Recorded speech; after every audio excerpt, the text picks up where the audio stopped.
The latest meeting of European finance ministers began on Tuesday evening, with the EFSF the main topic of discussion. Leaders are still hoping to enlarge the fund. They will also be allegedly discussing a greater fiscal union as well as elite government bonds. Joining me to discuss these issues and how they're impacting the euro is Hervé Pretre, Director and Head of EM Investment Advisory for Credit Suisse Switzerland West. Thank you very much for joining me, Hervé. Thank you for the invitation. That's quite all right. In the last few weeks, the story has very much been a lack of development or a credit rating downgrade or a warning in Europe, and the euro falls. But yesterday we had quite a significant day. The OECD were warning of a recession. Moody's said that the credit rating of the whole of Europe was under threat. And we also had a possible IMF loan for Italy. Yet I think if we take a look at this chart here, which shows the euro dollar since the beginning of yesterday to Tuesday afternoon, actually it's not been impacted by yesterday's news that much. It's up ever so slightly since the beginning of yesterday.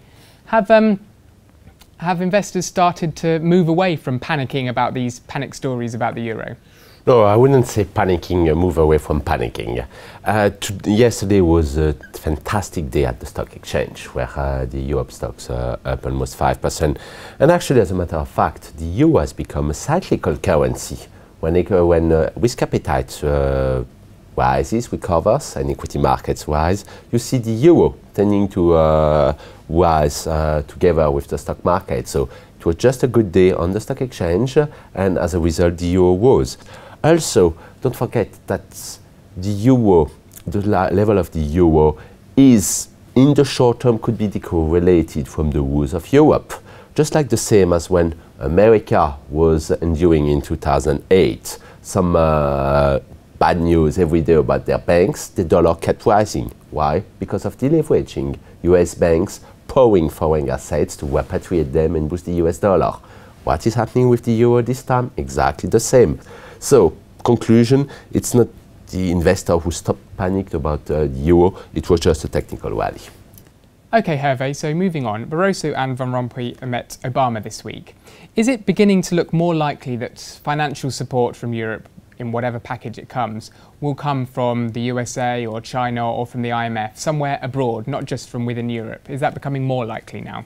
If tomorrow the euro would disappear or would be endangered, imagine what would happen to the Chinese exports. So it's much likely, and that's in their own interest for the US and China to give some support and put their money into the European scheme. Is it worse than the Chinese owning more than 1.6 trillion US dollars in US T-bonds? It's about the same, supporting the element of your main trading partner. Let's move on then and talk about the EFSF, because yes, Eurozone ministers are meeting today about the EFSF, but also they'll be meeting in a couple of weeks' time. Klaus Regling, the head of the fund, is likely to say that they've not got enough money to significantly boost the fund. Do you think they're likely to get some extra cash from investors to boost the fund? And what are the likely outcomes for the EFSF? Well, actually, at Credit Suisse, our main strategist, Andrew Garfouet, made a very nice paper about this last week. I said that the 1 trillion ESFS, which is the question you have, has a very low probability. Very low. Exactly. What is more likely to happen is some more proactive action from the European Central Bank. So that's what we are looking. We don't want to dream about Germany changing their stance and on Eurobonds, or we call the stability bonds now, as give the ECB the role of lender of our last resort, which was asked by France and refused by Germany, or more fiscal integration. This takes time. And you need to convince Germany, which would only accept this loss of sovereignty if there was a major blow to Europe. But we're not there yet.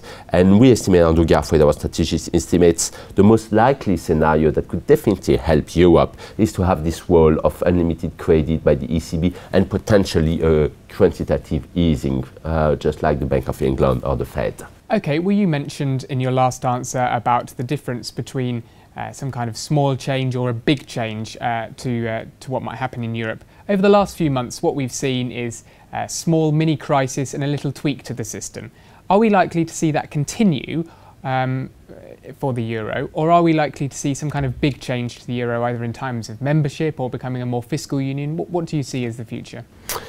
I'll start with what you expect. The big question, will the euro survive? We think it will, because it would be too costly to abandon it.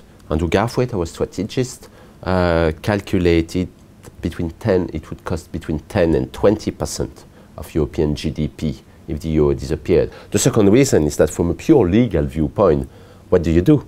There is no exit was scheduled. However, there will be some big change. Not Germany leaving, it's pointless. We estimate at Credit Suisse that the Deutschmark would be 40 to 50% higher than the euro. Exports. So imagine what the export would suffer. I think Europe as we know it, that some kind of paradise where most of the times you can't get to the top as quickly as in the UK or the US, but on the other hand, you won't be left behind by the state. This is over. Big capital will be taxed, so no dream on that side, but also government employees' expense, social security, this needs to be reduced because we just can't afford it.